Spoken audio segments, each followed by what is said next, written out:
My father never wasted words. He was the kind of man who believed silence was stronger than shouting. So when he spoke on his deathbed, everyone listened. The hospital room smelled like antiseptic and quiet fear. Machines hummed softly. The heart monitor flickered weakly, each beep slower than the last. Family surrounded him. My mother, my sister, my uncles, and my wife, Claire. I held his hand tightly. His skin felt thinner than paper. "Dad," I whispered, "we're here." His eyes opened slowly. Not confused, not fading. Sharp, focused. But he wasn't looking at me. He wasn't looking at my mother. He was staring directly at Claire. And then he smiled. A strange smile. Not loving, not gentle, knowing. His cracked lips moved. "He's closer than you think." Claire froze. Her fingers tightened around her purse.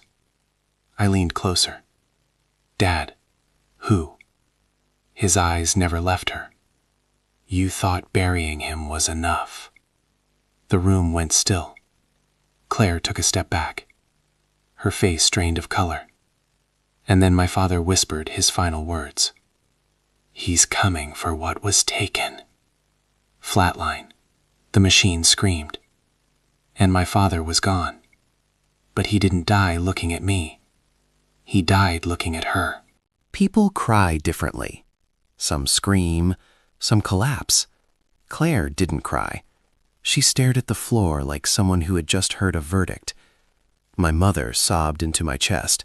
My sister shook uncontrollably. But I couldn't move, because I knew something in that room wasn't about grief. It was about fear. Later that night, after everyone left, I found Claire in the hallway, staring at nothing. "What did he mean?" I asked quietly. She didn't answer. "Claire." She blinked like she'd just returned from somewhere far away. "He was confused," she whispered. "No," I said. My father never spoke in riddles. Her breathing quickened. "You're grieving," she said. "Don't turn this into something else." But it already was something else, because I had never seen my father look at anyone with warning in his eyes. And that's exactly what it was, a warning. 2 days later, I went back to the hospice center to collect my father's belongings. A nurse stopped me gently. "I'm sorry for your loss." "Thank you." She hesitated. "Your wife was very devoted." My stomach tightened. "Devoted?" "Yes. She visited him alone several times." The hallway suddenly felt smaller. "When?" "Late evenings. She asked not to disturb you." I didn't speak. Claire never told me she visited him alone. Never mentioned private conversations. Driving home, my father's last words replayed again. "You thought burying him was enough."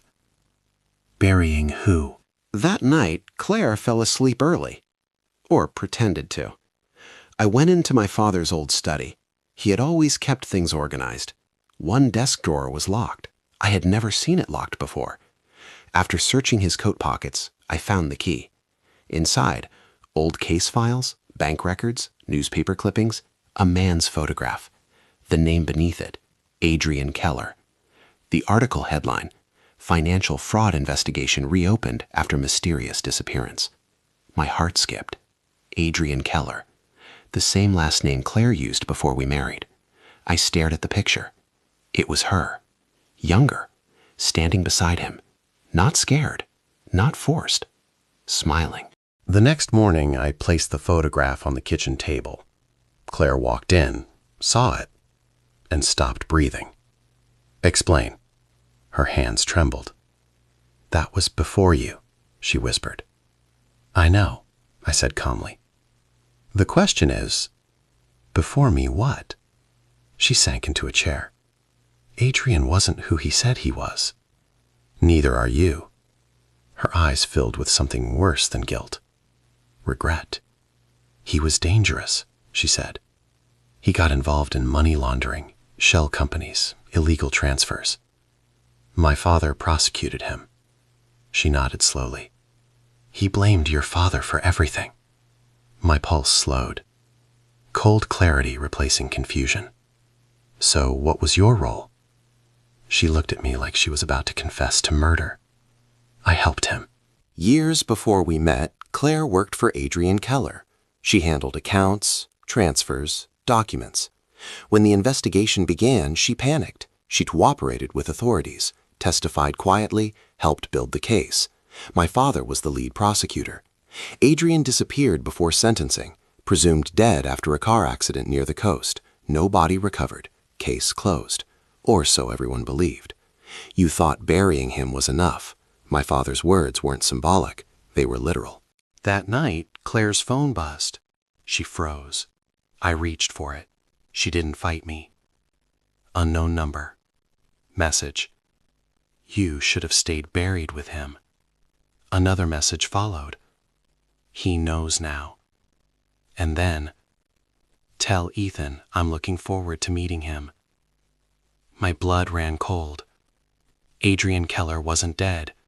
He had been watching, waiting, planning. Back in the study, I searched deeper. Behind a bookshelf panel, hidden documents. My father knew Adrian was alive. Surveillance photos, private investigator reports, bank tracing documents. Adrian hadn't disappeared.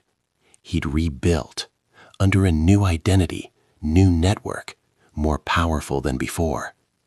And at the bottom of one report, primary target not Claire.